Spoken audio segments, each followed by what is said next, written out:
The following presentation is a production of Alpha and Omega Ministries Incorporated and is protected by copyright laws of the United States and its international treaties.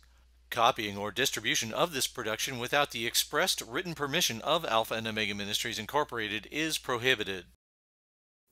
I begin in the name of God, most gracious, most merciful.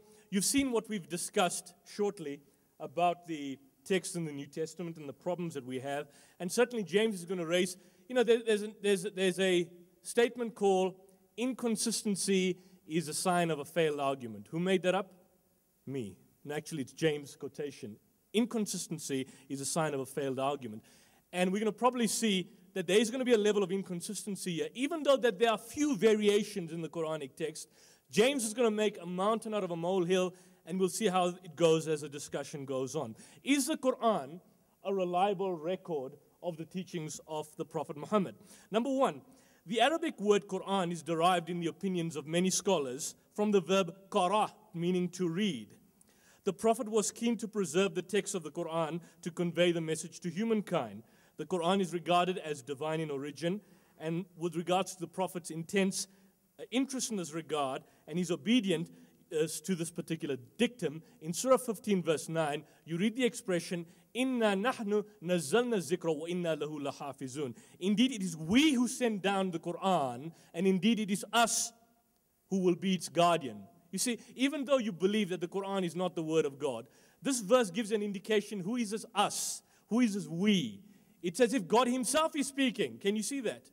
This is part of the tidings of things unseen that we reveal unto thee, O Muhammad, by inspiration. Even though you might not believe that the Quran is a word of God, reading it gives you an indication that it sounds to be like the word of God, as if God is speaking. So the preservation of the text is considered critical in the Quranic text itself.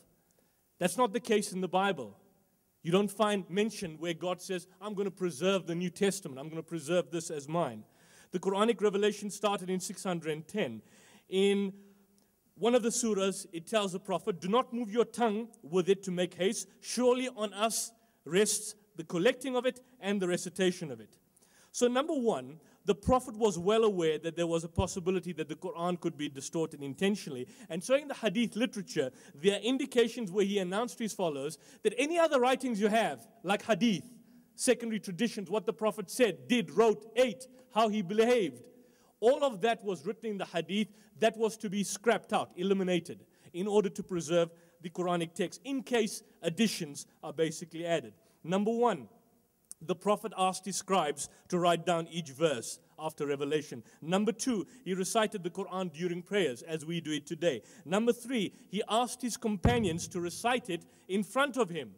Number four, he ordered those who had learned the Quran to teach those who had not learned. You see, today in the Muslim world, there is a tradition called hifz, hafizun, where we memorize the Quran. I might not know a single word of Arabic, not understand it, but I can memorize it from beginning to end. That's a tendency that you have in the Muslim world today, that they can recite the Quran in Arabic without understanding it. Even people who don't understand the Quranic text, it's that easy to memorize.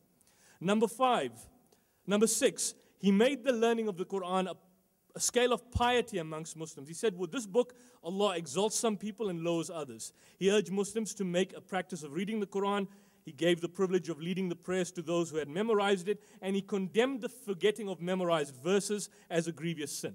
So number one, transmission of the text was critical. Then you've got a passage like this here in Surah 80, verse 11 to 16. By no means, indeed, it is a message of instruction. Therefore, whoever wills should remember it on leaves, purified, held in honor, exalted, written in the hands of scribes, noble and pious. James says that this possibly refers to angels, but I've looked at 4 different Quranic translations. Muhammad Asad, Muhammad Ali, Yusuf Ali, Marmaduke Pekatol, all give the indication that this in fact refers to scribes writing the Quran in the time of the Prophet. So to sum up, the Prophet did his best and imposed all precautions to keep the Quranic text both in pure form, oral, and in written form, although it was not compiled in a book in his time. And one might wonder, why is it that the Prophet did not order one official copy to be kept? You see, in the time of the Prophet, there was no book called the Qur'an. There was no book called the Qur'an in a book like this here. And why was that not the case? It's because of the fact that verses of the Qur'an were being revealed to him continuously up until the day he died. And so even up to the last day, the book was open. And so the multi-readings of the text could not fit one sole particular written copy. Therefore, one cannot say that there was any obscure zone when referring to the history of the Qur'an as there was when it concerning the history of the text of the New Testament. You see, there's an obscure zone when you look at the history of the text of the New Testament, which is not there in the Qur'an. The earliest record of the Qur'an was basically written 7 years before the Hijrah, when the Qur'an was being revealed. This is in the Hadith literature, which speaks about Umar's conversion, that his sister had a parchment that one of the companions had brought with him to teach her family.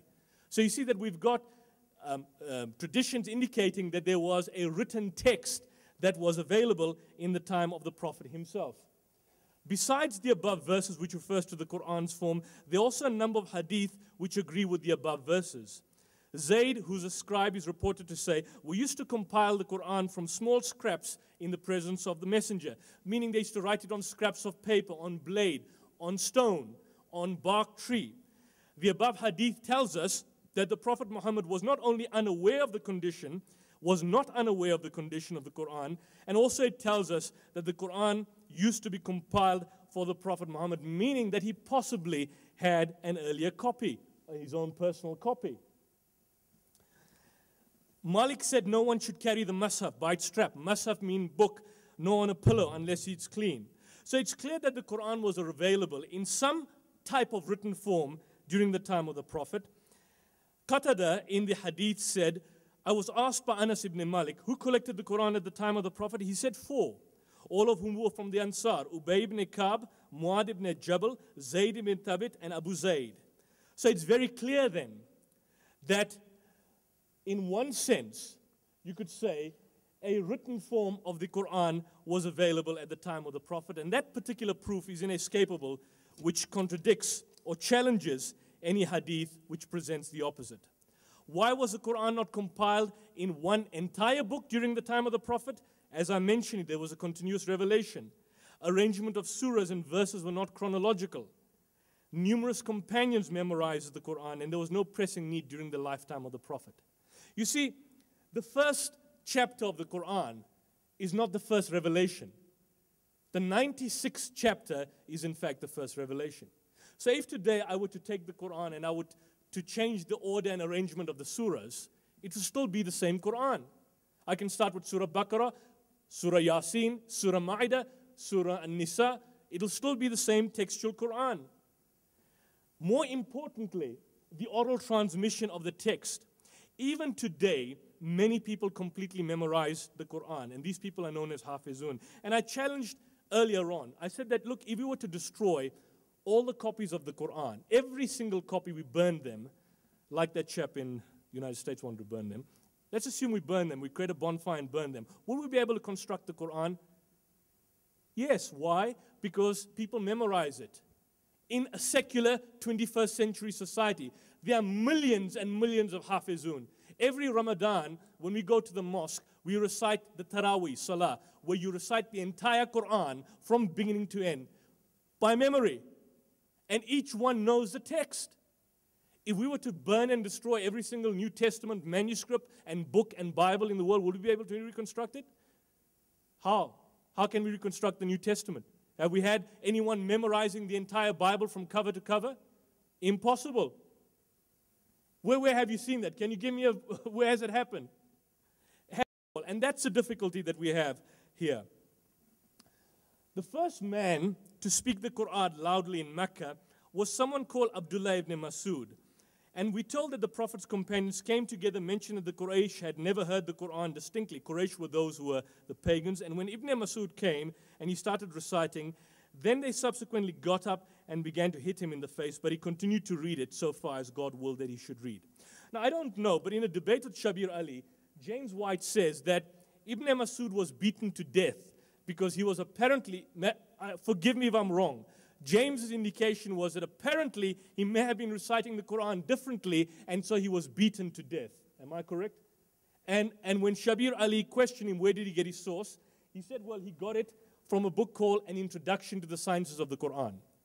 So I decided to bring myself a copy of that book, and I've got it here. And I want James White to show us in his session and perhaps a rebuttal, where in this book does it say that Ibn Masud had been reciting the Qur'an differently and was beaten to death. That's a source for James. So I brought it here, and I'm going to leave it on the desk so when James White comes, he can probably give me a reference to something that I have perhaps not seen. So what you basically find here is that Hafizun had basically memorized it. The Prophet ensured memorization. The Prophet said, the most superior amongst you are those who learn the Qur'an and teach it. There are numerous hadith giving account of the various efforts made. And in addition to that, that was my challenge today. And that's my challenge to James. The Qur'an was memorized by hundreds of Muslims and those who had met the Prophet. Just as the whole Qur'an was preserved by writing, the Qur'an was preserved by memorization. Was the New Testament preserved in this particular manner? And the answer is no. And that's why we have the difficulties that we see today. And that's a more, in my view, honest perspective of addressing and looking at these particular texts without wanting to necessarily score points against each other in any particular given fashion. Now, after the Prophet had died, during the caliphate of the Prophet of Abu Bakr, there was a battle which took place called the Battle of Yamama. And in this battle, not Yomama, the Battle of Yamama, in this battle, many people had memorized the Qur'an and they were martyred. Those Hafizun were in fact martyred. So Abu Bakr feared that the Qur'an might possibly be lost by virtue of the fact that a number of Hafizun had basically martyred and they had not had a complete copy available with them at that time. So in view of the fact that a number had been there, what he did was he ordered an individual called Zayd ibn Thabit, who was a personal scribe of the Prophet, and Zayd finished the job perfectly. Now, James makes a point in the hadith which refers to the fact that Zayd, a scribe, compiled the Qur'an in a kind of a book form. He says, how can I do something which Allah's apostle has not done? Meaning that in the time of the Prophet, you never had a Qur'an in this kind of book form, cover to cover. You never had that. So Zayd is asking, how can I do something which was not done in the time of the Prophet? But that doesn't mean that the Qur'an was not written in the time of the Prophet, but it means that the Qur'an was scattered and not collected in one particular volume. And what the Prophet did is that he didn't leave the complete Qur'an in a single volume. Why not? Because the vast majority of his companions had memorized it. I mean, look at it from this perspective. We are 1,000 years later. We are secular people. And yet today, so many people, 1.5 billion, who take their faith seriously, can memorize their Qur'an and recite it to the T. So if I have to, for example, open this and you recite it, I can confirm what's in this particular book.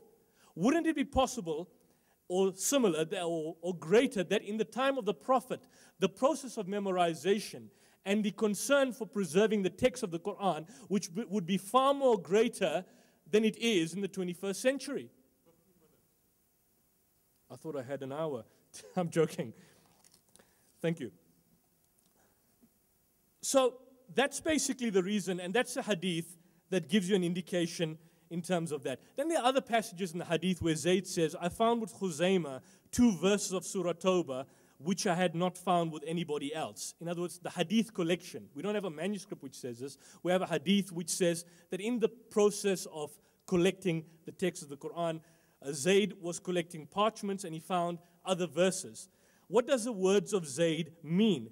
That doesn't mean that the Qur'an was not written. It basically means, effectively, that those particular written verses were only to be found in the possession of an individual called Khuzaymah, meaning it may not have been written elsewhere, but it would be written in this particular. It's like this. If someone has to memorize an essay, all of you memorize the same essay, and you come to an examination, and someone has the last paragraph of the essay, and I'm trying to look at all your writings that you particularly possess, and I basically discover only the last paragraph of an essay with one particular individual. It doesn't mean that none of you know what the last paragraph is. And that's the case here. It doesn't mean that that was a new verse that he particularly discovered. And on that point, what we can note is that the collection of Abu Bakr was meant to preserve the Qur'an in its entirety and ensure that none of the actual verses were in fact lost. During the period of Khalif Uthman, the third Khalif of Islam, Abu Bakr, Umar, Uthman, and Ali, Islam spread to many areas. And what then subsequently happened is that, this looks better, Muslims who were not Arabs couldn't read the Quranic text. So they changed the meaning of the verses, and many variant readings sprung out because the people were ignorant of the particular Arabic. Old Arabic was written as lines, and now one can distinguish such and such alphabets easily by marks. But this was not the case in the older times. So what happened here was that the Uthmanic copy limited the accepted readings to what was the skeleton of the Arabic consonantal text.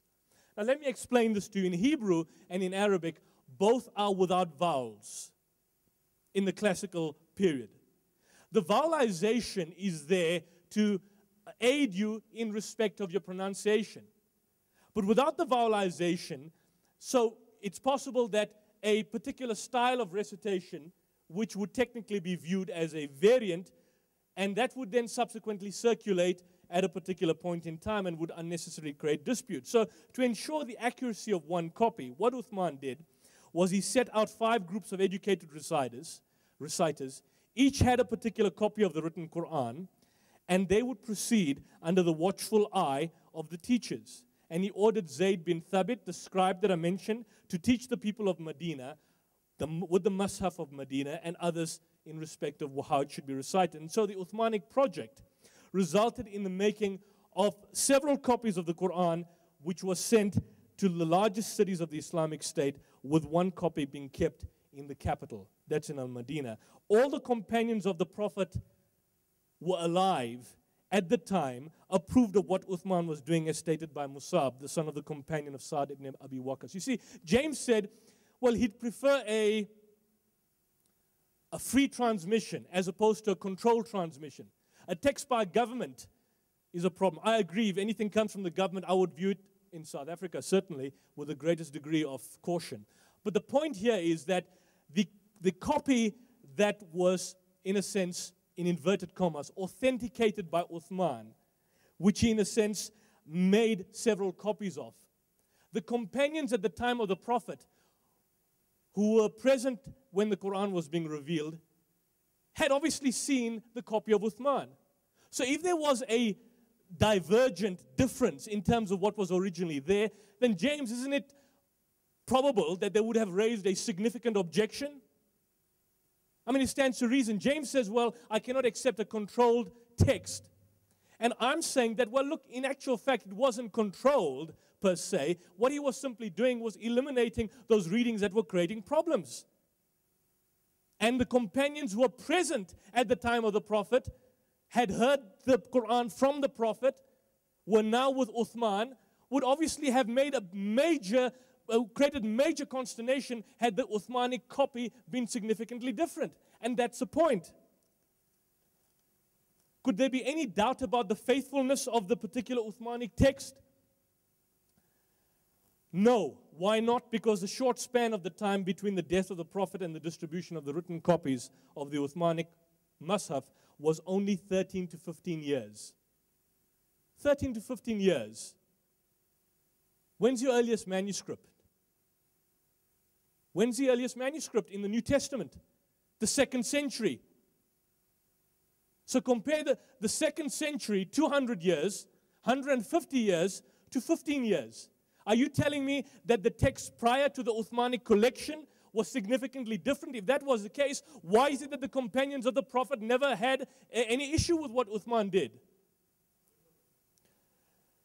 Number 2, the dedication and eagerness of the Islamic State. Number 3, Uthman used the original text at the time of Abu Bakr. So Abu Bakr used Zayd bin Thabit to collect the various writings that were there. He commissioned the scribe Zayd bin Thabit. And what Uthman did was he used the official copy of Abu Bakr. And those companions who were present at the time of the Prophet saw what Uthman did. If there was any difference in the text of Uthman, they would have had a major issue with it, which they didn't. And so other copies which are not from Uthman were basically burnt. But burning is not a negative act. You see, today, if I want to get rid of the Quran, what would I do?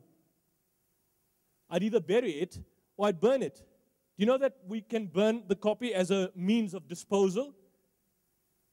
You can bury it. So burning is not a negative act necessarily in Islam, and that would be the best means of disposal at that particular point in time. And then from the standard copies, more copies were made, and this time there were also teachers of the people to teach them how to recite the Quran. You see, had Uthman not done that, then it would have possibly been the case that what happened to the New Testament would probably have happened to the Quran.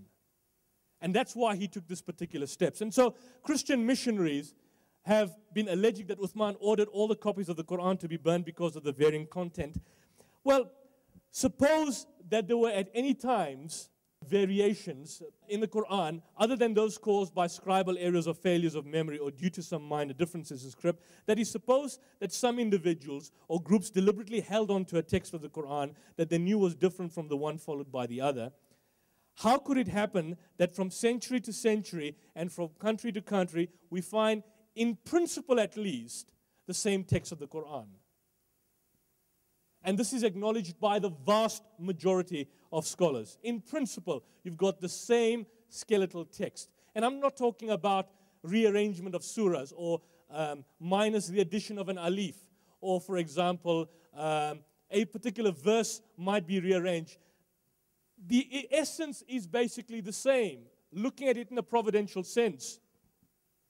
It is said that Uthman ordered people to burn the text, but is it conceivable that people will submit to this order even if they thought the Uthman's text was not the authentic text? You see, if the companions at the time of the Prophet thought that what Uthman was doing was an aberration, they would have had an issue, a major, major issue with what he had particularly done.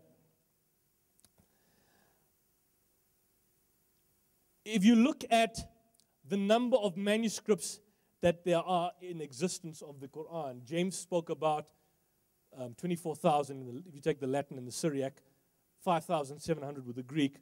I'm not, according to M.M. Azami, in the collection of the Quranic text, there are no less than 250,000 manuscripts of the Quranic text.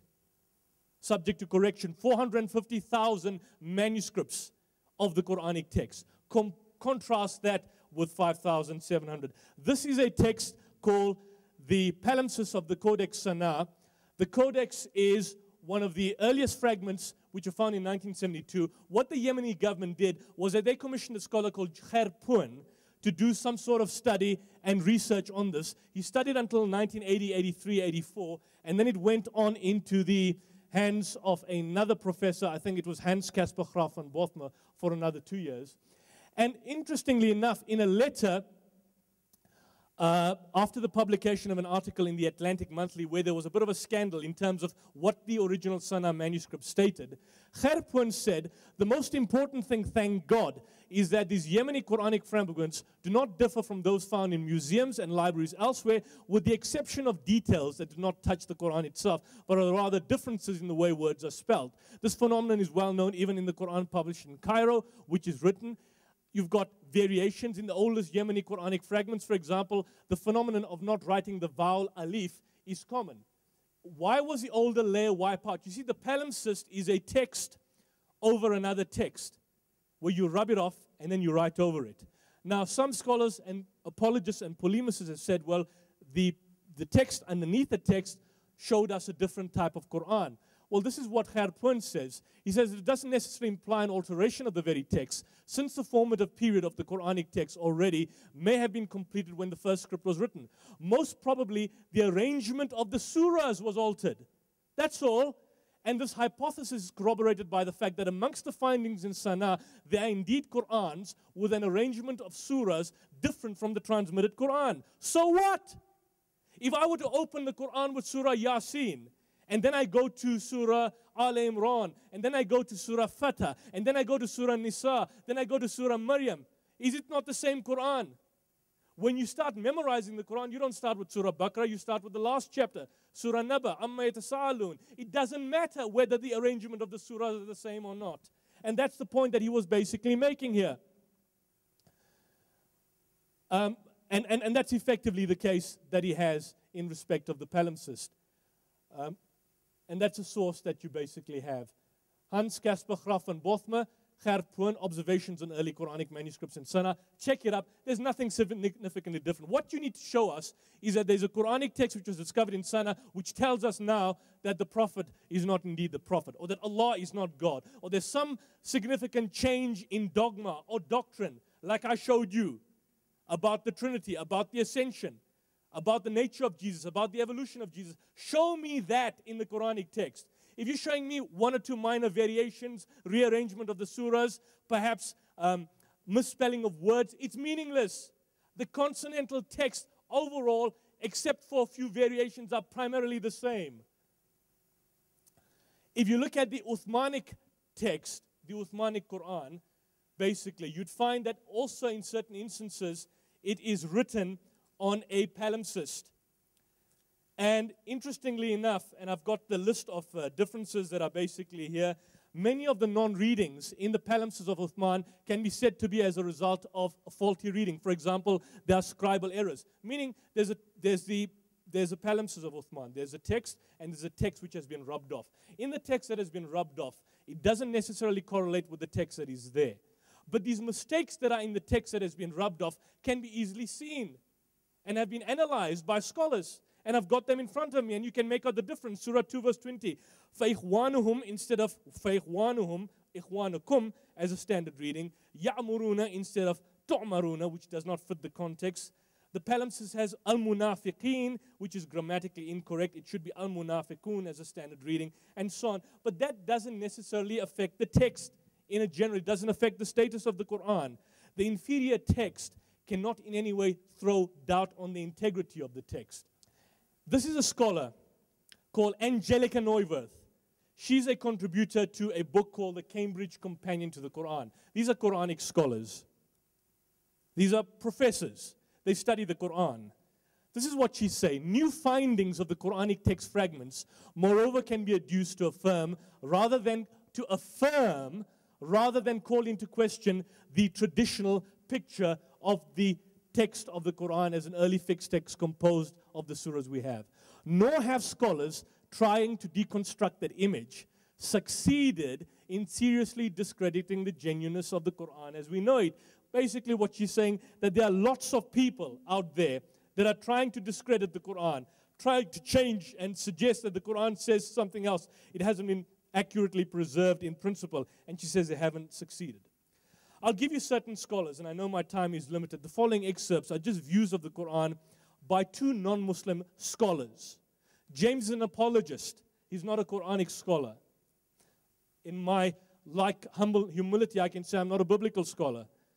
But I use the sources of biblical scholars to come to my conclusion. What James has to now do is use the analysis and scholarly works of Quranic scholars. Why is it that in your discussions and debates, you've never gone to the Cambridge Companion of the Qur'an, you never looked at Angelica Neuwirth, for example, or William Montgomery Watt, or, for example, people, even a classical Orientalist, a bitter Orientalist like William Mere, who says that the text of the Qur'an is unimpeachable. Why don't you go to those particular? Why is it that always Christian apologists have to rely on revisionist material? Like, for example, John Wansborough, he says the Qur'an was developed in the 8th and 9th century. Even though his student, John Burton, says that the Qur'an that we have today is in principle almost identical to the Mus'haf that we have in the time of the Prophet Muhammad. So why is it that Christian apologists take it upon themselves to go to either the revisionist or pseudo-scholars in order to substantiate or justify their particular point? Look at what Watt and Bell say. They say the very fact that varying and even contradictory deliverances in certain instances have been preserved is strong proof that, with perhaps minor exceptions, we have the whole of what was revealed to Muhammad. On general grounds, it may be concluded that the Uthmanic revision was honestly carried out and reproduced as closely as was possible to the men in charge of it, what Muhammad had basically delivered. And effectively, I'll end with a quotation by William Mere, who says, William Mere was a hostile critic of Islam, an Orientalist. Maybe he never had access to manuscripts that we have today, but he was hostile to Islam, and he concludes, yet but one Qur'an has been current amongst the Mohammedans, Muslims, and the Constantaneous use by them in all and every age after the present day is an irrefragable proof that what we have now before us is the very text preserved. There is probably in the world no other work which has remained 12 centuries, now 14, with so pure a text. And I leave you at that. If you want to come to the final conclusion, is the Quran a reflection of the teachings of Muhammad? I've in principle pointed out to you that we can at least date it to the very time of the Prophet Muhammad 1400 years ago, in contrast to the New Testament. Thank you.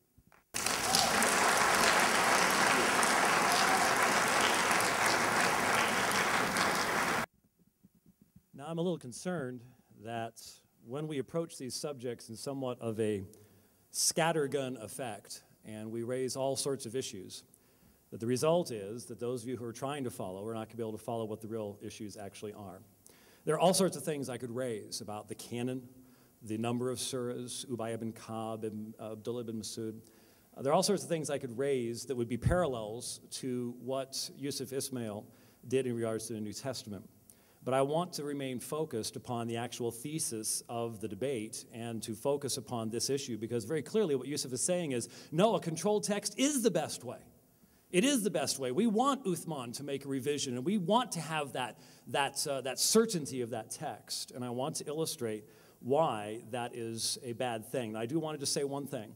If when we're done this evening, if the folks here at the university want to leave the microphone on, and we've said good night to everybody, I will go back there, I will put John 1:1 in Greek on the screen, and I will take 7 minutes to explain to you why it teaches the deity of Christ, and then ask Yusuf to do the same thing from the Greek text. I will do that, only take 15 minutes. If anybody wants to do that, I make that offer. But that's not why we're here this evening. The key to the second debate is to apply the same standards here that we did in examining the New Testament. Was the transmission of the Quran a free transmission or a controlled transmission? Well, we already know. Yusuf has already admitted it is a controlled transmission, and he believes that that is far better. Muslims and non-Muslims both agree that no change, this is a quote, Muslims and non-Muslims both agree that no change has ever occurred in the text of the Quran. The above prophecy of the eternal preservation and purity of the Quran came true not only for the text of the Quran, but also for the most minute details of its punctuation marks as well. Now, you just heard Yusuf say that's not the case. Interestingly enough, he said, well, when there are variations, they don't matter. Any variation in the New Testament text does matter, but any variation in the Quranic text doesn't matter, even when it affects the actual meaning of the text. It goes on, that quote goes on to say, it is a miracle of the Quran that no change has occurred in a single word, a single letter of the alphabet, a single punctuation mark, or a single diacritical mark in the text of the Quran during the last 14 centuries. Now, Yusuf has already contradicted this fellow Muslim on this particular subject, and it has admitted that's not the case, and that's a good thing. I'm glad that he has done that. Now, at this point, there is truly no question, as scholarly sources, Islamic and non, both attest to the exact same story. For example, in the Al-Mushaf al-Sharif, the Topkapi manuscript from 2007, published by Turkish scholars, you have a number of pages like this, where you have differences in readings of the major mushaf of the Quran listed. Now, this is sort of a beginning, a sort of movement toward a critical edition of the Quran, but no critical edition of the Quran exists today. You cannot go buy the Nesya, and it's currently the 28th edition, by the way, 28th edition of the Quran. If you look at the Arabic Quran, there's not going to be any notes at the bottom that say, well, some Sa'ana manuscripts say this, and some palimpsest manuscripts say that. It doesn't exist.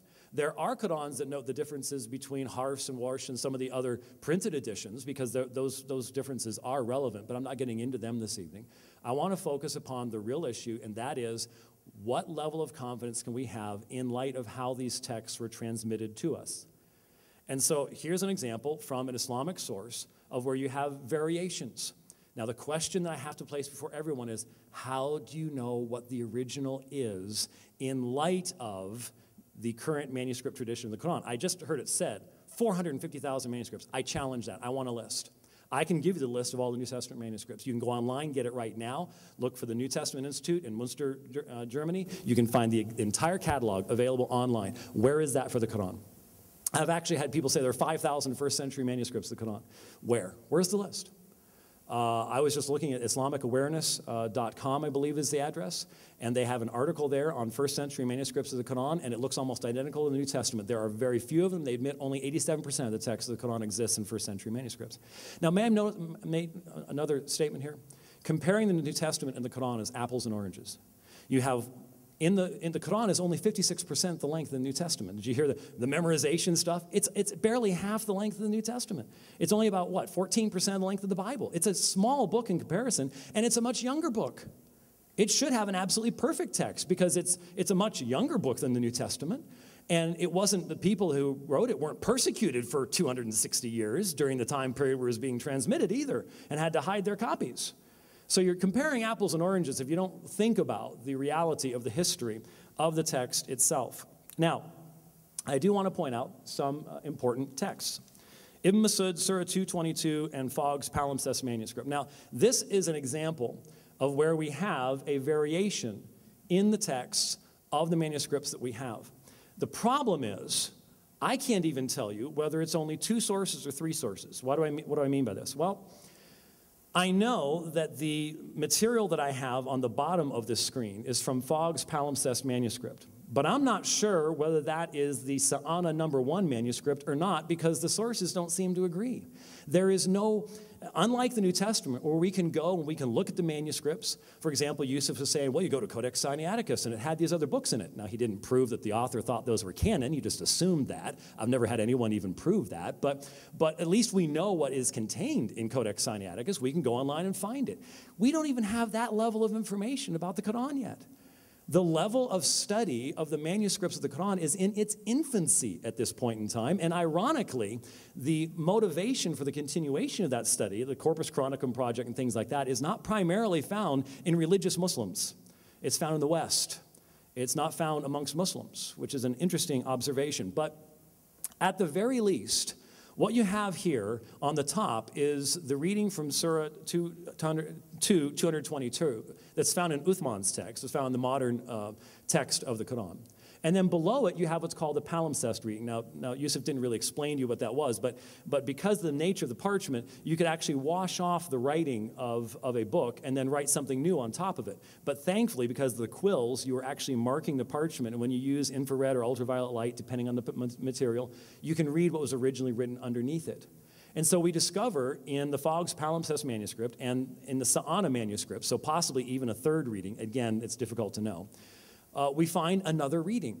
And notice, this is not a simple scribal error, because when we look at this, we discover that there are changes of entire words, changes of grammatical endings, and changes of where the word is in the position in the sentence.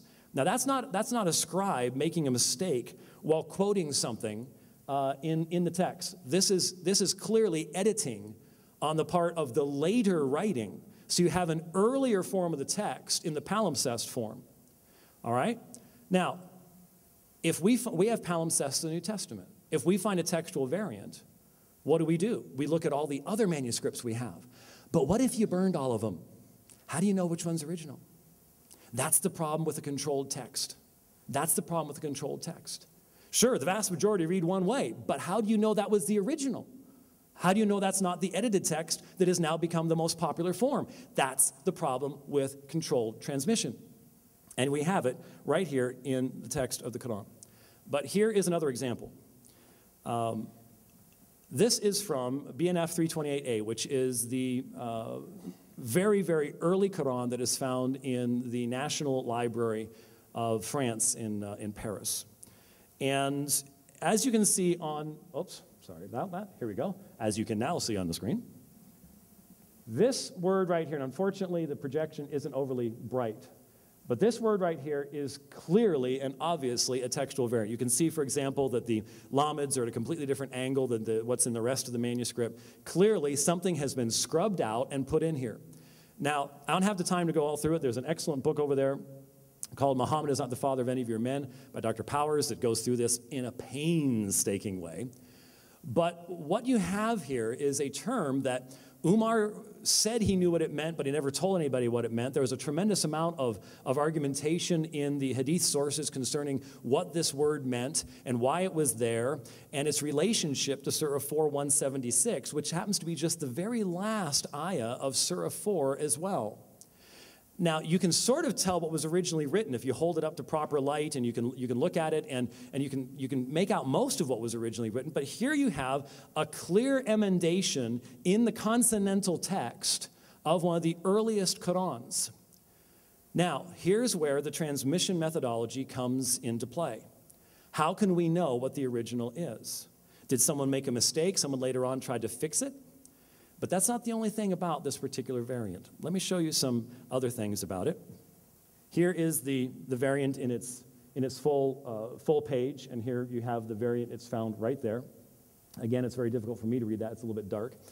But that's not the only thing that's important about 328A. Let me show you something else about 328A. Scholars have discovered that there is a missing page. And in fact, the arrow is pointing to what's called a stub. Remember how you would fold parchment into parts, you'd fold it into multiple parts, and you'd bind them together. So if you cut out one page completely, the opposite side page will also fall out because they're bound together in these quires in the book itself. And so to keep the book from falling apart, whoever cut this page out between folios 19B and 20A left enough of the page there so that the corresponding page wouldn't fall out on the other side.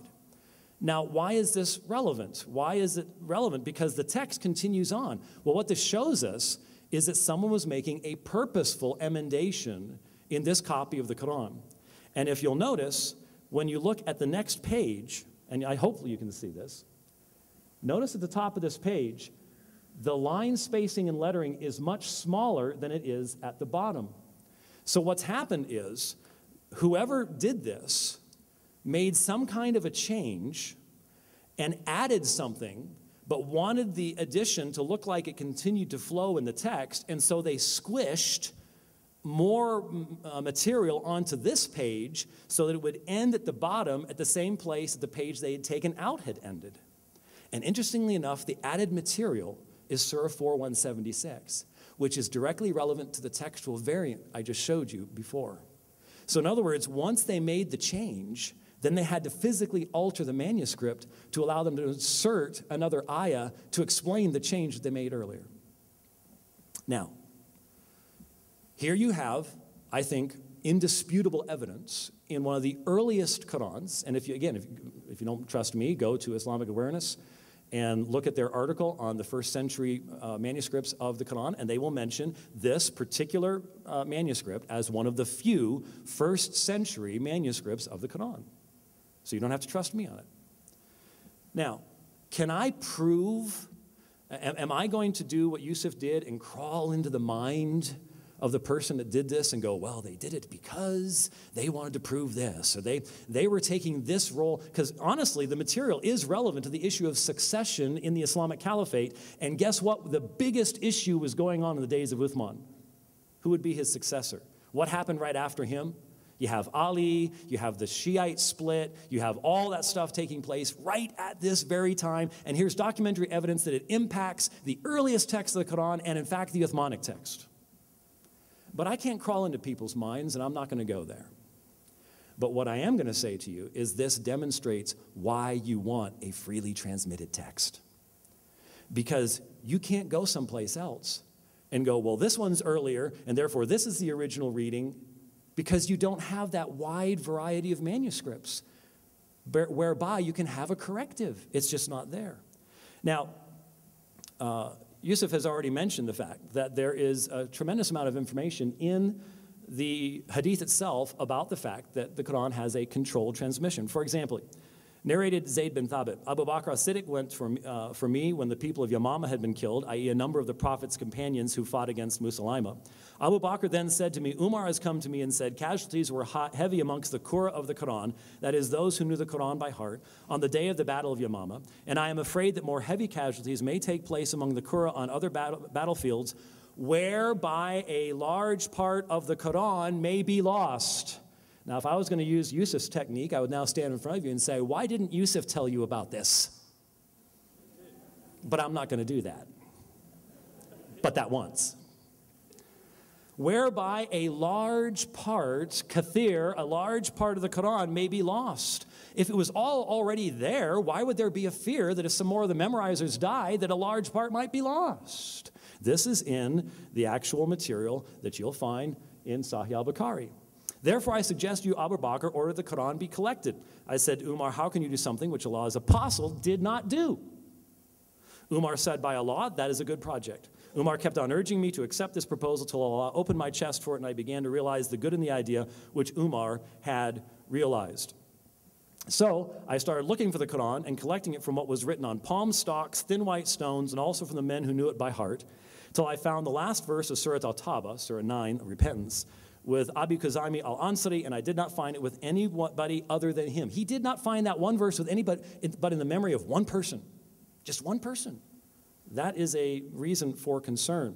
That particular verse is, verily, there has come to you an apostle Muhammad from amongst yourselves. It grieves him that you should receive any injury or difficulty till the end of Surah Al-Tawbah. This is Bukhari 9, 128 through 129. Then a little bit later on, what you read is, then the complete manuscripts, copy of the Quran, remained with Abu Bakr till he died, then with Umar till the end of his life, then with Hafsa, the daughter of Umar. Hudayfa bin al-Yaman came to Uthman. Hudayfa was afraid of the people of Sham and Iraq's differences in the recitation of the Quran, so he said to Uthman, O chief of the believers, save this nation before they differ about the book, the Quran, as Jews and Christians did before. So there was a concern. We don't want to be like those Jews and Christians arguing about their book. So we need an official version. So Uthman sent a message to Hafsa saying, send us the manuscripts of the Quran so that we may compile the Quranic materials in perfect copies and return the manuscripts to you. Hafsa sent it to Uthman. Uthman then ordered Zayd bin Thabit, Abdullah bin Azuzabair, Zayd bin Alas, and Abdur Rahman bin Harith bin Hisham, could be slower to read, to rewrite the manuscripts in perfect copies. Uthman said to the three Qurayshi men, in case you disagree with Zayd bin Thabit on any point in the Quran, then write it in the dialect of Quraysh.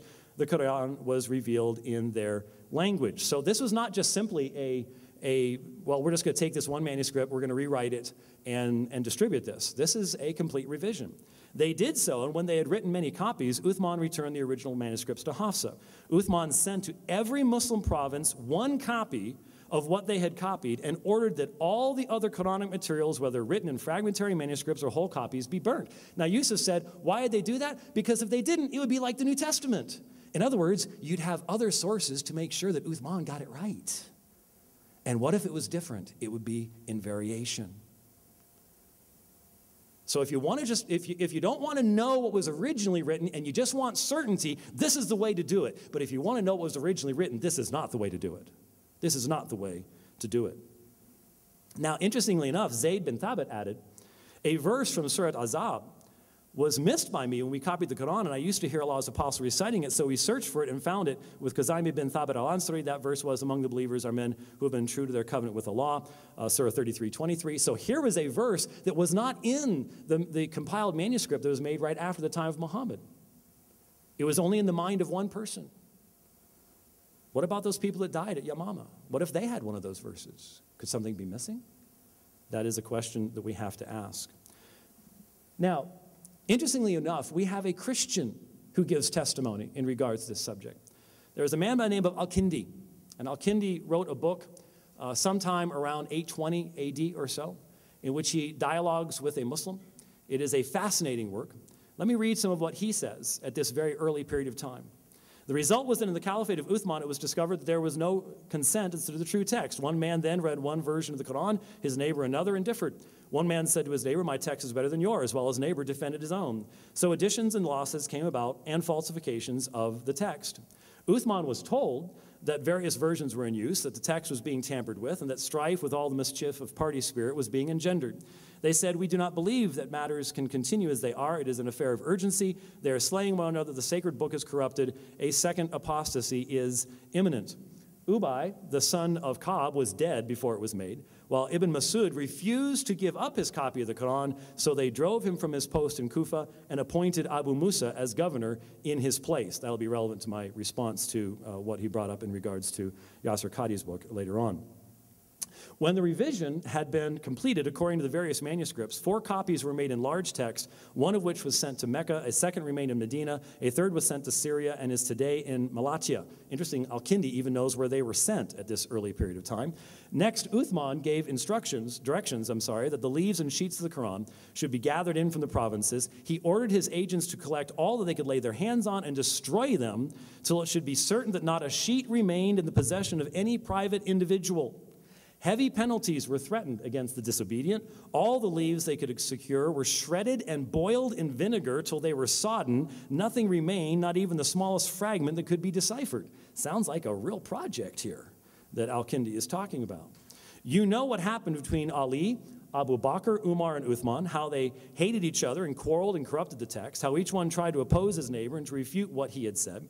Pray, how are we to know which is the true text, and how shall we distinguish it from the false one? This was Al-Kindi's question early on in the period of interaction between Christians and Muslims. He knew about the same materials that Bukhari depended upon in the collection of his hadith as well. And so the real question, once again, which methodology gives us the most certainty as to the real question? Do we possess the original words of the authors we believe to have been inspired of God? The free transmission of the New Testament text precludes editing and revision. What he said was, well, look, a later scribe said this. How does he know a later scribe said that? Because he knows what the original is. He knows what the earlier reading is. It's amazing when I hear critics saying, oh, well, look at this, a later scribe said that. Well, you know that he changed it because why? Because we know what the earlier scribes had said. That's why. But if you destroyed the earlier scribe's material, how would you know when someone changed it later on? You see, that's the difference between a free transmission and a controlled transmission. So the free transmission of the New Testament text precludes editing and revision, and the manuscript tradition shows us tenacity. The original readings still exist. Even when later scribes harmonize things, possibly just because they had memorized it Matthew, and Mark's the shorter one or the longer one, just when they're writing because they've memorized it in another one, they do it without even trying to, or because they were trying to make Matthew, Mark, and Luke read the same way. We still know what they were changing from because we have such a wide manuscript tradition. That's what's so important about this particular issue. But the controlled transmission of the Quran, together with the Uthmanic revision, the possible later work of Abd al-Malik, which I can't even get into this evening, and the evidence of the differing traditions of Ibn Masud, Ubay ibn Ka'b, and possibly others found at Sana'a, raises serious questions as to the originality of the Uthmanic tradition. And the simple fact of the matter is, the Islamic community is not in a position as yet, in light of the infancy of the studying of the manuscripts of the Quran in the early period, to make a decision on these matters. It is pure tradition for the Muslim to say, Uthman, this is it. Well, look, I have King James only friends who say, King James only, this is it. Well, the King James wasn't the first one. That wasn't even the first English translation. So the question we have to ask ourselves is, what do we want to know? What was originally written, or what our community wants us to think was originally written? Folks, there are people who are willing to trade truth for certainty. But then you really don't have certainty, do you, if you don't have the truth? This is a very, very important issue. Islamic scholars and apologists must recognize that merely asserting the perfection of the Uthmanic tradition proves nothing. The realities of the variant traditions must be embraced and examined before the Quran can be proven to have been accurately transmitted to us in this day. Now, okay, yeah, that's what I've got right there. Now, it was said, well, there couldn't be any changes whatsoever because all of this stuff had been memorized. I want to read you. This is in one of the footnotes in my book, What Every Christian Needs to Know About the Quran.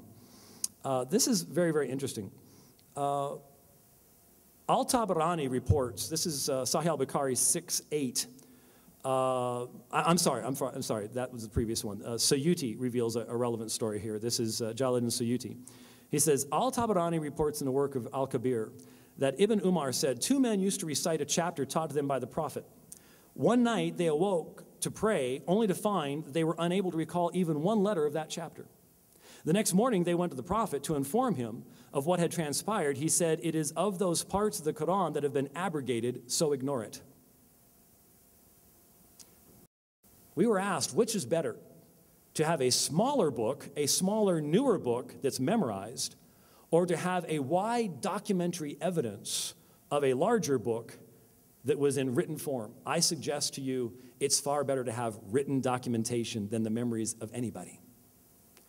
When I did a debate on this very subject in London, my opponent tried to get someone who had memorized the Quran to come up and to quote what he had put on the screen. It ended up being a debacle because they didn't communicate well, and he really wasn't able to do it, and it didn't work out right.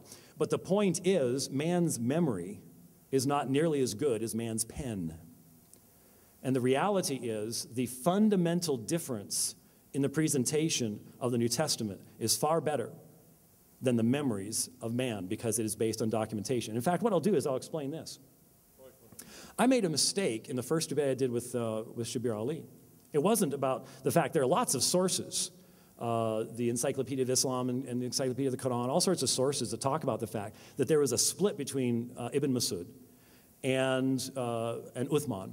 And a number of sources report that Ibn Masud was beaten and that he died of his wounds later on. Some of the sources just say that he was removed from his post there in Kufa. But there was clearly a division at that particular point in time. But when Shabir Ali asked me about what my source was, when I went back to my materials, my footnotes were all in HTML. Anybody ever read HTML in direct text? And I read the footnote above the actual source that I had. Interestingly enough, within 2 weeks on my blog, I wrote about this and provided the sources right there. For some reason, Yusuf either wasn't aware of that or didn't look at that. But you see, I made a mistake, and it was a mistake of sight. I looked at the wrong footnote, HTML will do that to you, and the footnote was below it. Now, the fact of the matter is, those sources still exist, but we make mistakes. And I'm awful glad that I wasn't the only one that had that information. Other people had that information, and so the information didn't get corrupted because I was the only one that had it. In other words, there's been a free transmission of that information.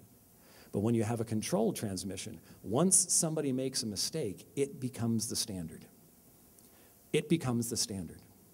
And so my whole point to you all this evening is I could sit here and point out that, for example, Ibn Masud told his people, and I provide the citations and what every Christian needs to know about the Quran. There's numerous citations of the Hadith.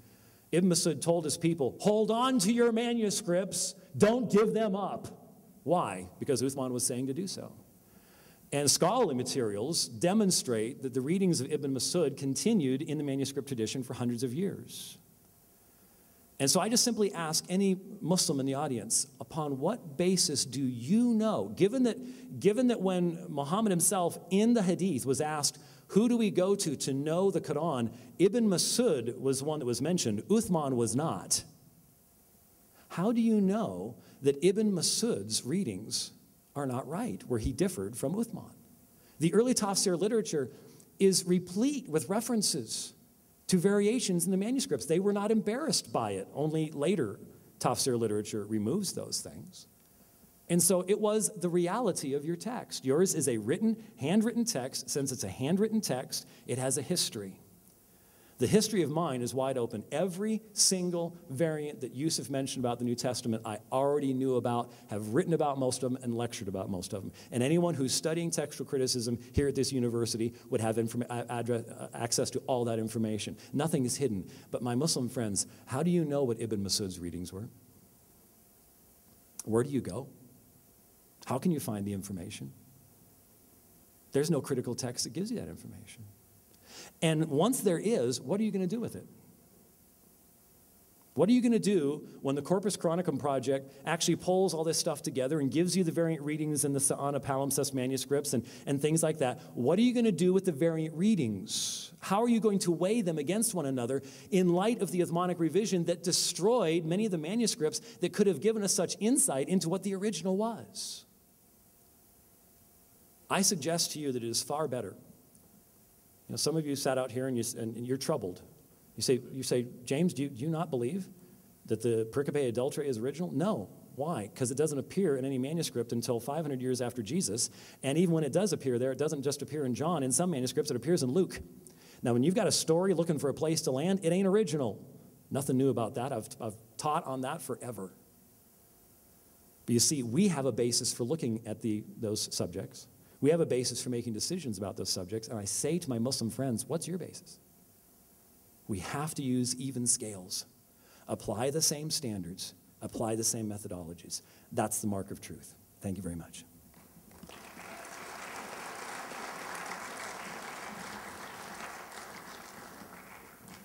Now they will have 10 minutes for rebuttals, and first Yusuf will have the floor. Thank you for that, James. Isn't it interesting how James quite easily skirts over the issues? That despite him talking about many Quranic variants, he couldn't even explain to us what the actual variants were that he was showing. He never explained it to any of us. Can he read the script itself? There are only a minority of scholars in the world today can read the script. And the most that he showed in respect of the Fox palimpsest was what? A rearrangement of words? And that's a variant. It's like this saying, I am going to the Sandlab auditorium tonight. And if you had Yoda from Star Wars, what would he say? Am I going to the Sandlam auditorium tonight? The point I'm trying to say is that a rearrangement of words doesn't detract from the fact that you've got the same text in essence, in principle. There is no variation in respect of that. Now let me review some of the positive points and my positive case that I pointed out to vindicate the position that the Quran today is in fact the reliable record of the teachings of Muhammad, which James in fact agrees to, because when I send an email to him and I propose this particular topic, he says, well, you know, in principle he doesn't have an issue. You remember the email, James, that you said that in principle it is in fact the reliable record of the teachings of Muhammad. So why didn't you tell the audience that tonight? Why is it that you came up with these red herrings in respect, well, I can get the emails out for you. He says basically both the New Testament and the Quran in principle can be reliably traced back to either Jesus or the Prophet Muhammad. We can go back to that. But let me review some of the positive points that I made. Number one, I said that the Prophet was aware of the potential to corrupt the text and instructed that anything outside of the Quran be destroyed. James had nothing to respond to this. Anything outside the Quran, which means the hadith. The hadith tradition, such as Bukhari. Anyone heard of Bukhari? Those non-Muslims out here. When was Bukhari compiled? Bukhari was compiled about 200 to 300 years after the demise of the Prophet.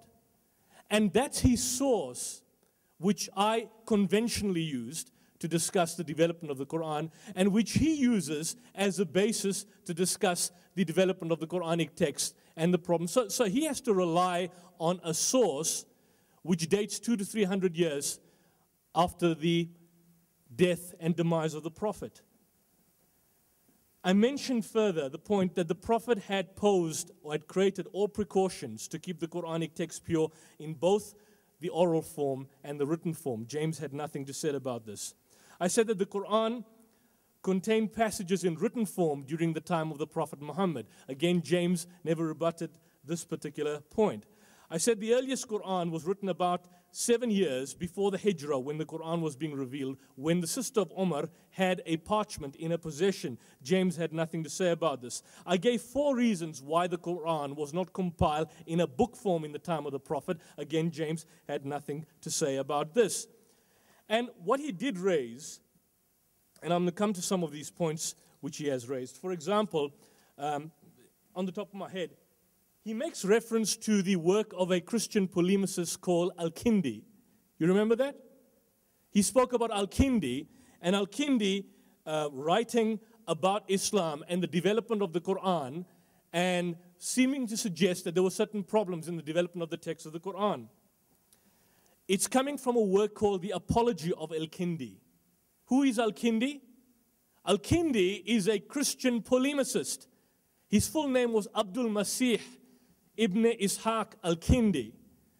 And his work, called The Apology of Al-Kindi, the earliest surviving manuscripts of Al-Kindi date to when? The 17th century. As late as the 17th century, and you are relying upon a work which is written by a Christian polemicist who was purportedly commissioned by Peter the Venerable in the 11th century, and you using that to go and attack the credibility of the Quran. You know what that is equivalent to? It's like me using the books and the fiction of Dan Brown to attack the integrity of the New Testament and the Old Testament. I'm using the fictional writings of Dan Brown to say that the Bible is fictional. But that's what James does. Some scholars like William Mere don't even know if Al-Kindi existed.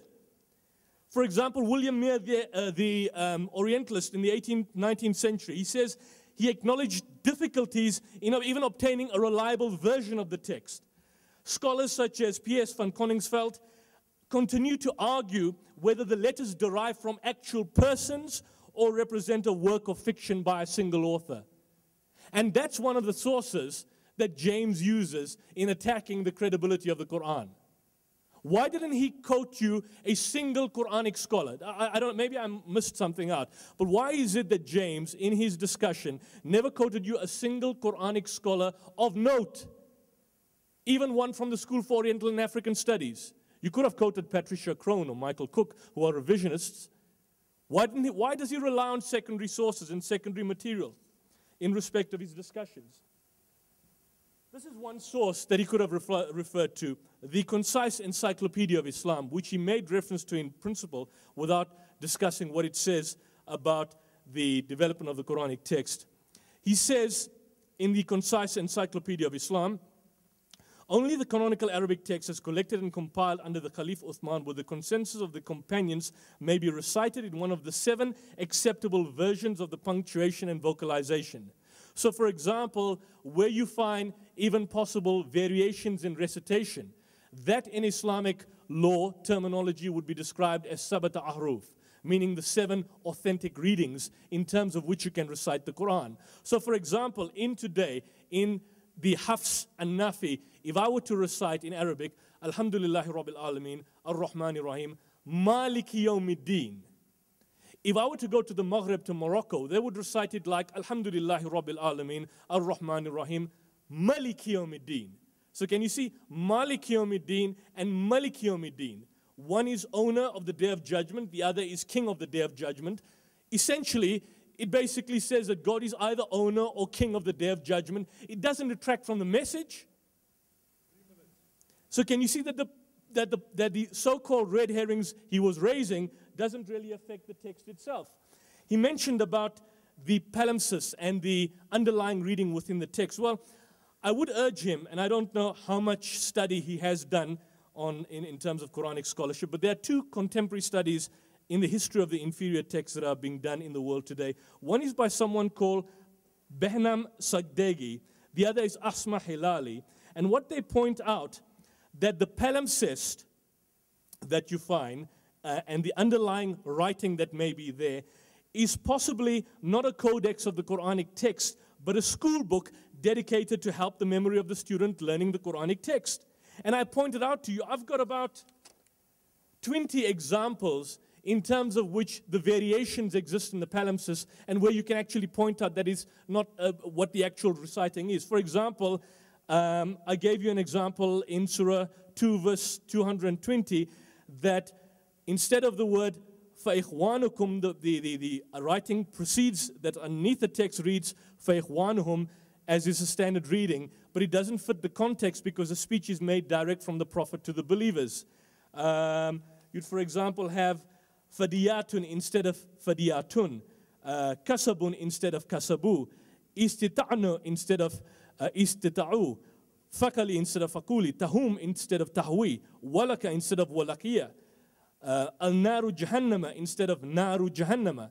And what it basically shows here is that the inferior text can in no way cast doubt on the integrity of the Uthmanic recension, because the Uthmanic version has its own particular perfect lineage, attested by a numerable chain of narrators. There is something in Islam called the isnad, a chain of transmitters, and a report is only authenticated based on the authenticity of the chain of narrators. Even if the report seems sound, if the chain of narrators is questionable, that particular report is entirely rejected. There is an entire science on this particular issue which doesn't detract from what I had initially suggested and said. James basically mentioned the story about Ibn Masud, and why is it that Ibn Masud didn't give his text up? Well, if I have a personal copy of the Bible and I have my own footnotes and I have my own marginal notes and annotations, would I want to give up my personal text?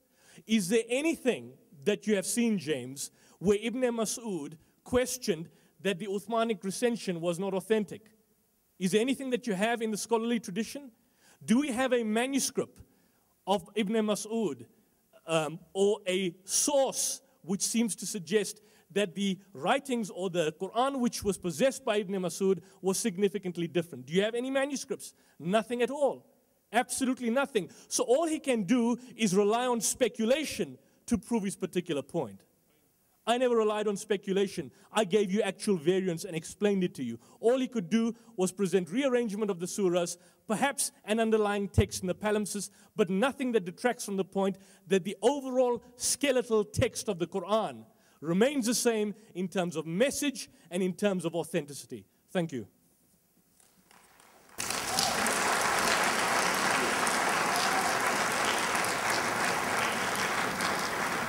I am deeply disappointed in Yusuf's response, personally. I am so because when you stand up in front of a crowd and say, James didn't rebut this, James didn't rebut that, before the guy has his rebuttal time, that's not how you do debates. I'm supposed to do a presentation, a positive presentation. I'm not supposed to be responding to what he said in my opening statement.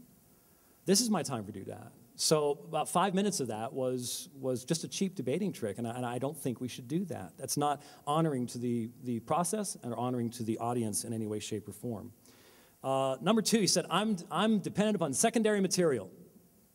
Yeah, those pictures of 328A are very secondary, aren't they?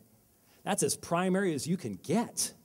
You can't get any more primary than that. It's Yusuf who does not understand New Testament textual criticism, never looked at any of the data himself, cannot analyze a textual critical text itself. He's the one going on secondary material, not me. I gave you primary. Bukhari is considered to be primary material in Islamic studies, okay? I mean, if it was still up here, Sheikh Yasser Qadi's book is filled with citations of Bukhari and Muslim. I've listened to all of Sheikh Yasser's lectures on hadith studies. Don't say I'm using only secondary material. He then attacked Al-Kindi. If you remember, I simply used Al-Kindi to demonstrate that the very same traditions found in Bukhari were already known to Christians outside the Islamic community. To say, you're depending on a Christian polemicist. Yes, I'm pointing out that for the historian, that source, if it is from 820, as many people have affirmed that it is in historical writings, demonstrates that these issues were known outside of the Islamic community. And in fact, it actually gives better weight to Bukhari, interestingly enough. But instead, we got a polemic response rather than a scholarly response to use of Al-Kindi. No argument that, well, Al-Kindi was wrong. No argument about 328A. No argument about the fact that there's clear editing involved in the Sa'ana palimpsest, in Fogg's palimpsest manuscript. Just James didn't do this, James didn't do that. That is simply not worthy. By the way, in the email, what I said was there is no argument that what we possess today in the Quran is a fairly accurate representation of Uthman's text. The question is Uthman's text reliable in light of everything I've said this evening? That is my point. A number of times you've heard Yusuf say this evening, well, in essence, in principle, we know what the Quranic text was. These variants don't matter. Listen to my debate with Bart Ehrman Fundamentally, what he says, in essence, in principle, we know what the New Testament was too. In fact, from his perspective, we're just playing around with the original text right now. We can't go any farther back. And when you look at the text that Bart Ehrman likes to raise, there are things like, well, in Hebrews 2:9, does it say that Jesus died chorus theou or charis theou, one letter difference, as if that somehow changes the entire meaning of the book of Hebrews, which it does not. So take a look at the information yourself. When he's saying, well, in essence and principle, in other words, when there's a textual variant in the Quran, it doesn't really matter. When there's a textual variant in the Bible, it does, even if we know what the original was. 1 John 5:7, I cannot believe that my Muslim friends keep bringing this up. It doesn't appear in the Greek manuscript tradition until the 14th century. Why keep bringing it up? The doctrine of the Trinity is not dependent upon it in any way, shape, or form. Where did Athanasius defend the doctrine of the Trinity on the basis of the Kama Yohannim? See, these are the questions we would ask if we were focused in our subject this evening. Unfortunately, we are not really focused in our subject. I was very concerned that Yusuf said, well, I don't know how much study James has done on the scholarly material of the Quran. I sent Yusuf a number of my books, including What Every Christian Needs to Know About Quran, and he would find the very source he cited in the footnotes of the book, including citations on the specific manuscripts that we were discussing that I presented to you. Evidently, they didn't get read. And so this evening, I bring us back to the key issue. The key issue is not how much information is out there. I think that's important. And I think that Christians, all of us Christians, we need to know more about where our Bible came from. You need to know about the longer ending of Mark. You need to know about Mark 16:9-20, that's the longer ending. You need to know about the pericope adulterae, John 7:53-8:11. You need to know about 1 John 5:7. And the reason it's in the Afrikaans Bible that was in his hotel room is because that was translated from the Textus Receptus, which Yusuf erroneously identified, and I think it was just because he was in a hurry. When the picture came up, he said that was Beza. It's actually Erasmus. But that was based upon the 5 editions of Erasmus between 1516 and 1535, and then you have the 1550 Stephanus text and the 1598 Beza, and those are the 7 printed editions that the King James translators used, and they then were collated together into what's called the Textus Receptus, and Erasmus inserted the Kama Yohannim into the 3rd edition of his text, because Codex Montfortianus was written to force him to insert that into 1 John 5:7. I've examined Codex Montfortianus at Trinity College in Dublin. And so the history of this is well known. There's no question about what the original of 1 John was. We have so many manuscripts of 1 John that these are not issues. And the doctrine of the Trinity is in no way, shape, or form based upon the citation of that text, even if there are Christians who might be confused about the subject. The original reading of the New Testament is not determined by what people in the 21st century think about it. It was written long before we came along. Long before we came along. The truth of it existed long before we came along. And so the issue, once again, is this, folks. We have all this information. We're wide open about the New Testament. But the study of the Quranic manuscripts is in its infancy. There is no critical text. I asked Yusuf to substantiate his 450,000 manuscript thing. Ignored it. Didn't even mention it. Didn't even come back to it. Now, maybe he just didn't have time to. Okay, fine. But the point is, there is no list of these manuscripts. There is no way of knowing what they read. And I again come back to the Muslim. I know the basis upon which I read the New Testament. And let me give you an example. Let me give you one example in closing this evening that should really illustrate why this is important. Every single historical source in the first 100 years after the crucifixion of Jesus confirms the fact that he was crucified under Pontius Pilate. Everything, Christian and non-Christian. Every New Testament writer, every secular writer that happened to make mention of it, all said Jesus died under Pontius Pilate. Approximately 600 years later, one man, 700 miles away, speaking a different language, who did not know anything about the Old and New Testament, wrote 40 Arabic words that said that Jesus did not die upon a cross. Or at least that's how most people interpreted those words. They're actually not very clear as to what they actually say. Those 40 Arabic words are Surah 4, 157. And as a result, Muslims around the world do not believe that Jesus died upon Calvary's tree, and hence they do not believe in the resurrection. Now, what's interesting to me is what we read from Bukhari, from a Muslim source. It records for us that there were entire verses that now stand in the Quran because they were found in the memory of one man, and yet there were people who died at the Battle of Yamama who were memorizers of the Quran. What if they were a person who had only one in their mind too? And what if someone misremembered this? And it was in the mind of one man. That's the problem with memory. I've got 1:47 on my clock. And so I need my 10 minutes, especially since somebody else took more than 10 minutes. So here's the point, folks. Here's the point. One verse that denies the entire historical reality of the crucifixion, that puts the Quran against all of history. Where did it come from? There is not a single commentary on the meaning of Surah 4:157 in all of the Hadith.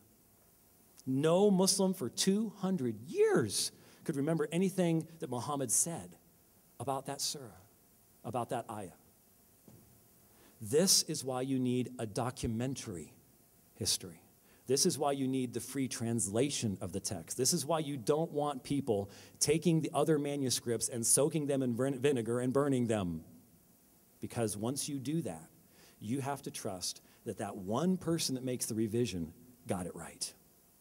That's the fundamental difference between how these two texts have come to us. And if I've been able to help you to see why it is having many manuscripts that come from many places and hence have textual variants, but in essence and in principle say all the same thing without any question. If I've helped you to be able to see how that is much better, it gives us much more certainty of the original than a controlled transmission of the text, then I've been successful this evening. As I said, if we want to talk about these other issues, we want to talk about John 1:1, I'm ready to go. But the subject this evening was the transmission of the text of the New Testament and the transmission of the text of the Quran. And I hope at least you understand better those issues after being here this evening. Thank you very much.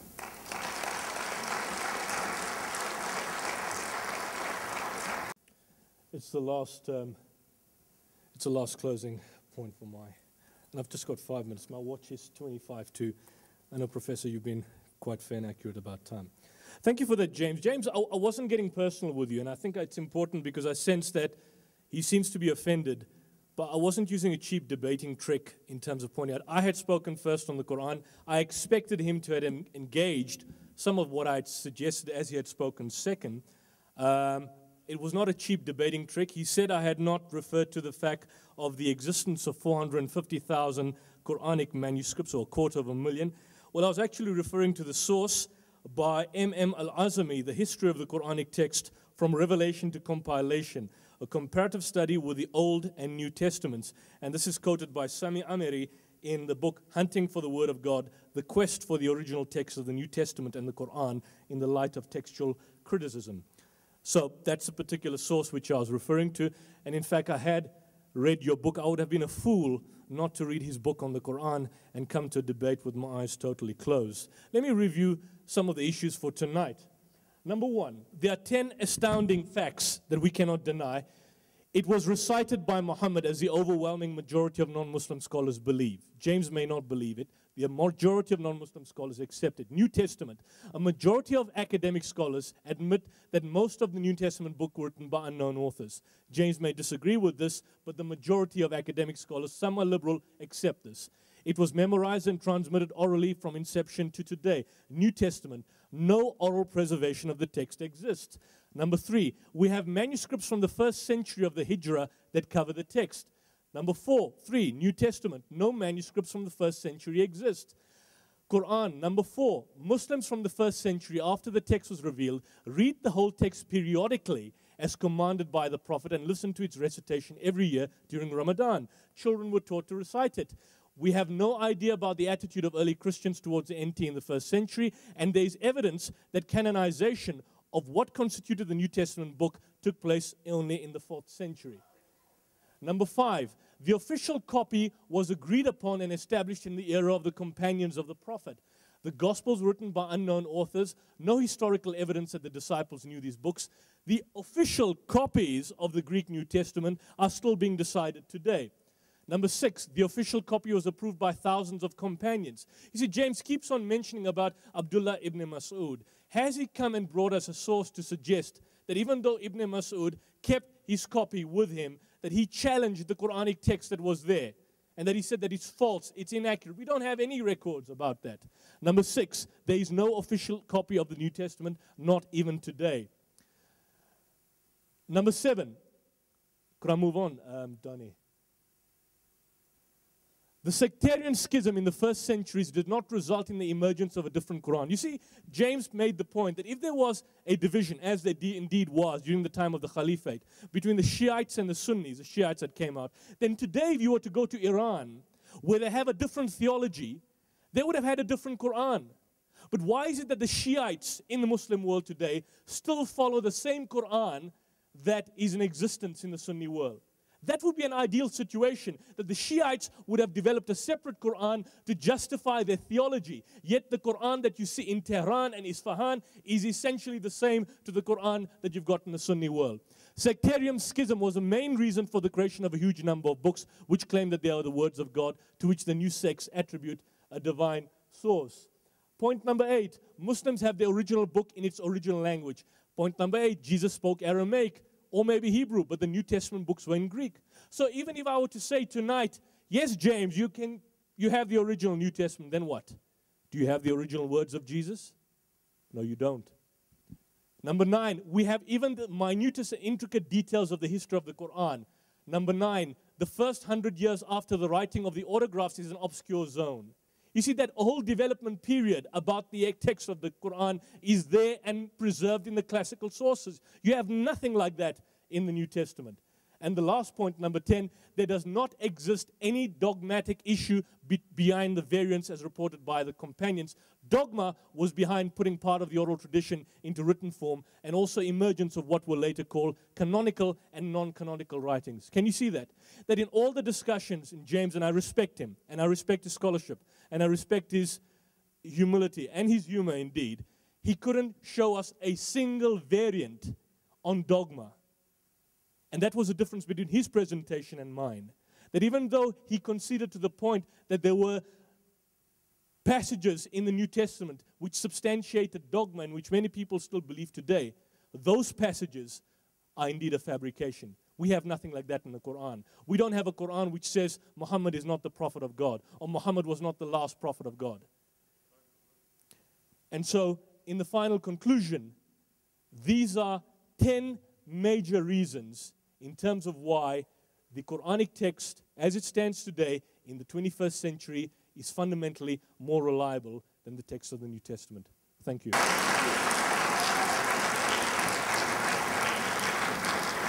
Very, very quickly, 5 minutes is not a large amount of time.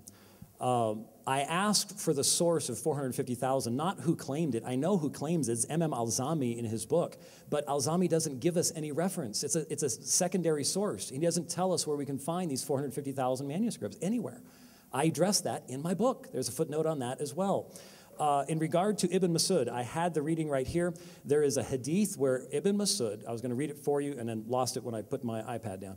Ibn Mas'ud specifically said to his people, do not trust the manuscripts that come from Uthman. Keep the manuscripts that I have given you. He says, he never says that there is a difference. Yes, there is. The hadith specifically say so in, I believe it was Jami at-Tirmidhi. And it's in the footnote in the book. Do we have the words of Jesus? Yes. And I answer, and I say to you, if you are a Muslim and you read the Quran, are you reading the words of God even if you read it in English? There's some Muslims say, no, so God can only speak Arabic? The Christian understanding of inspiration is that which is written is God-breathed. All Scripture is theanustos. And so you see, what we have in the Gospels is the beauty of the Gospels is that we have a multifaceted presentation and we can trust the Spirit of God. If you believe in the Spirit of God, you cannot simply dismiss the idea that the Spirit of God could give to us what we need to know about what Jesus said in an accurate form, even when giving it to us in different words from different perspectives. That's a very shallow view of inspiration if you demand that perspective. And by the way, you see, he's not shown us a single variant on dogma. Again, 328a is talking about something in regards to the succession in the caliphate. That's not dogma? That's not relevant to who the successor is? Of course it was. Of course it was. So I have presented this information to you. We have given the information this evening, and I had pretty much summarized what I needed to say. But since I have 2 minutes and 53 seconds, and since Yusuf specifically asked me to do it later on, I'm going to do it. John 1:1. In the beginning was the Word, and the Word was with God, and the Word was God. NRK ein halagos. In the beginning. The verb that is used here is ein. It is an imperfect verb. It's not the aorist verb that would point to a point in origin. John 1:1a is saying that the Logos has eternally existed. The Logos is eternal. The Logos did not come into existence at a point in time. Kai halagos ein proston theon. The Logos was in the presence of the Father. Proston theon, intimate communion with the Father. The only thing he referred to is the issue of the third clause, kai theos ein halagos. And he quoted from one scholarly source. If you look at the scholarship on this subject today, you will discover that there's been an explosion of discussion concerning the anarthrous predicate nominative.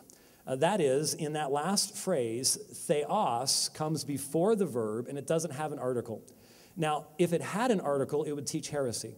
Because if it said, kai ha theos ein ha logos, it would mean all that God is, the Logos is, and all that the Logos is, God is, and that would teach modalism. That would teach an error that we would reject. Instead, by placing theos in front of the verb, the description is being made of the nature of the theos. That's what Harner was talking about in what Yusuf was reading. And so what you have in John 1:1 is John 1:1a says, the Word is eternal. John 1:1b says, the Word was eternally in communion with theos, theon in the accusative, of course, and that's going to be identified who that was in verse 18. We'll look at that in a moment. And the third clause says, the Word is as to his nature, deity, theos. That's what John 1:1 tells us. And you see, John 1:1 is a part of the prologue of John. John 1:18 is called the bookends. It's the other end of that.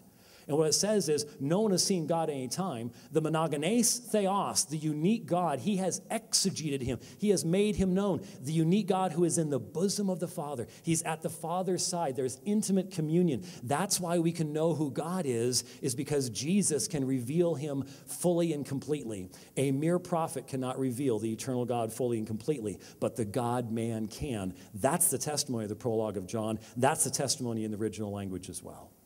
And by the way, there really isn't any question about what John 1:1 said. If there were so many people that didn't agree with that, the original disciples of Jesus from the Islamic perspective, why is the manuscript tradition unanimous in its readings of John 1:1 at that place? That's a question we want to think about. Thank you for letting me have the few moments to respond to that. Yusuf did ask me to do that later on, so I snuck it in. Thank you very much for your indulgence.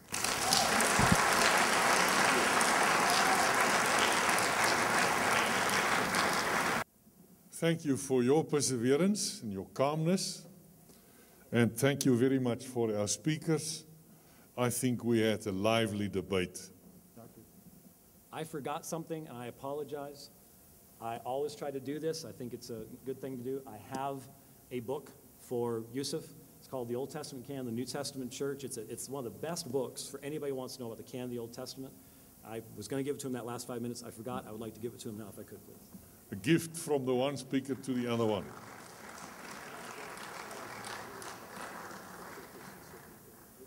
And on your way out, you can, I think there might be a few copies left of this book of James, Dr. James White. It's published this year, so it's very, very recent. And I won't read what so many people say here promoting this book. What every Christian needs to know about the Quran. There's another one of his, Pulpit Crimes, the criminal mishandling of God's word. That sounds very interesting.